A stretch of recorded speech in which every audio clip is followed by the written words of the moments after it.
Lately, I've been pondering a question.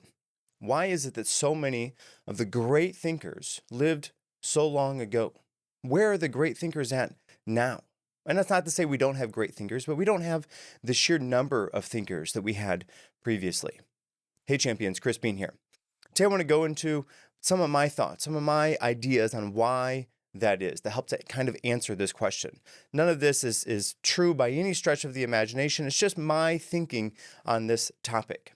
Right? We have so many thinkers from history, so many of those things that we're learning about in school today. What are the students that are sitting in class going to be thinking about and learning about, and who are the people that the teachers are going to be talking about in 100 years from now? Is it still going to be the greats like Leonardo da Vinci, like Nietzsche, Carl Jung? Is it still those people, or are we going to have people from today? Again, we have great thinkers now around that we're here and alive right now today. But the problem is, I think they get lost in the shuffle. You see, we're bombarded with so much information on a day-to-day basis. We have to shift through and find what is good and what is relevant and what's important and what's not. And there's so much information out there that it's hard for us to do that. You see, 100 years ago, we didn't have computers in our pocket that we can pull out when we're in the grocery line and scroll through and take our mind off of things, right? We call that amusement.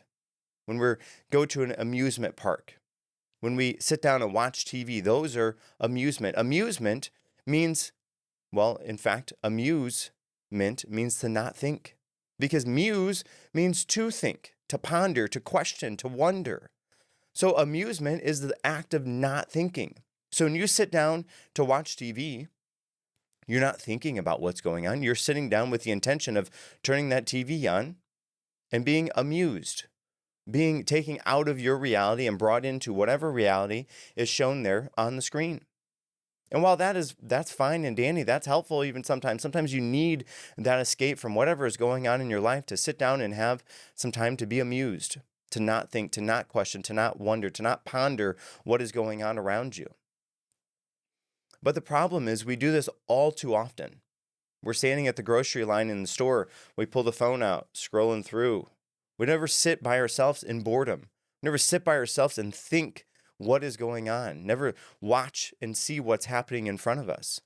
We're always in the screens, always wanting to be amused, always having that next hit of dopamine so that we can take ourselves out of the surrounding, take ourselves out of what's going on around us, to force ourselves to not think and question to what's going on.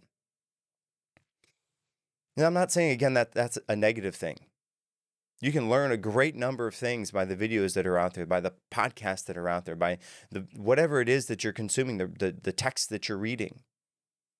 But if you're just doing it just to scroll, just to take time away from whatever it is that's going on, perhaps it's time to stop and think, to muse on why you're doing those things. You see, my thought is we had great thinkers so long ago because they didn't have that device that's in their pocket, constantly calling them, constantly buzzing and beeping and pulling them out of what's going on. They had books, both physical books that they were reading and books that they were writing in. They used their time for those things. They were in a time of musement where they were thinking and questioning and pondering the things that are going on, answering some questions of life. Today, we're consuming information. We're not creating information. We're not thinking about those things. We're not thinking, challenging ourselves to think outside the box. We're just looking at what everybody else is doing. Look at this pretty picture that so-and-so posted. Look at, oh man, their life is so perfect. But again, when we do that, we're taking ourselves out of that. You see, like the ancients that only had the stars that they could gaze at, that was their amusement. They were the stars. Listen, when you think of the stars today, if you live in a city, the stars that you see are just a few bright, shining stars that shine through over the light pollution that is around. If you go out in the country, if you go out to an uncivilized place where there's not lights, when there's not cities around you, look up at the night sky, it is a glorious thing to look at. It is wonderful. But when you look at it through the city, when you look at it in the city, there's all the light pollution. You look up and you can kind of make out a few stars, but it's much different if those lights are off. It's much different if you're out in the country, out in where there's no light pollution at. That's what the ancients looked at. That's what they saw when they looked up at the night sky. That's why there's so much that was going on for them then. That's what they waited for. That's what they were hoping for. That's what their amusement was. But today we're consistently amused. We're consistently going through let's say the video, the consumption. We're living in the age of so much information, good, bad, and otherwise, all over. That is the pollution that is there. That's the information that is not allowing our shining thoughts to shine through. Right? We get one or two of glimpses of great ideas, one or two ideas that shine past the fog that we're consistently in. But if we were to take a moment to put our phones down, to look around, right? We go home from work and we're thinking about that amusement, thinking about being able to sit down on the couch and turn the TV on and watch whatever that show is. When is the last time that you've thought, I'm going to go and anxious, I'm waiting, I'm so excited to be able to go home and sit in peace and quiet? When's the last time you thought, tomorrow I'm going to get up a couple hours early just to sit by myself, have a cup of coffee, and look out the window? No phones, no screens, just to sit and wonder, just to think. Those things don't happen very often. But if you could challenge yourself to do that, maybe then you can start to question. Maybe then you can start to muse on some ideas. Maybe then the consistent pollution of light isn't there that's blocking those shining stars from shining through and getting through and making something in your life. That is, I think, what we can do about it. We can take time to plan for musement, take time to plan for thinking, for pondering, for questioning, for thinking outside the box.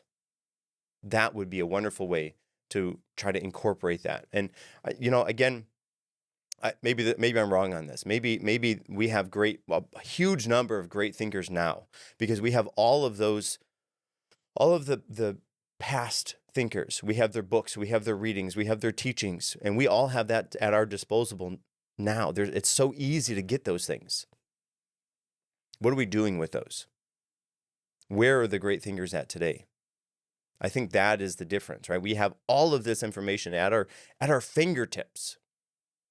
We're in the age of AI. We can ask AI pretty well any question, and it's going to give us an answer way better than Google was 5 or 10 years ago.